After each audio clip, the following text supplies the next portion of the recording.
Welcome to our YouTube video, exploring the side view of insect head parts. Let's dive into the fascinating world of insect anatomy and discover their unique structures. Insect head parts. Acron.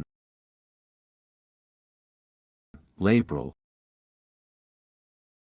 Antennal. Intercalary.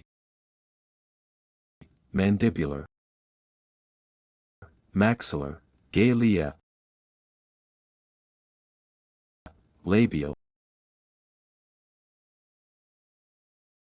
Question: how many segments are there in insect head?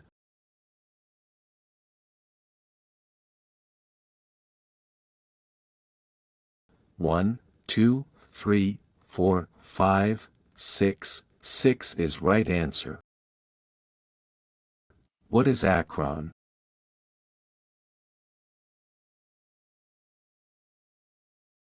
Acron is a frontal flap with sensory organs, ocelli and eyes, but is not a segment. Thank you for joining us on this fascinating journey. Keep exploring the wonders of nature and stay curious. Don't forget to like, share, and subscribe for more educational content.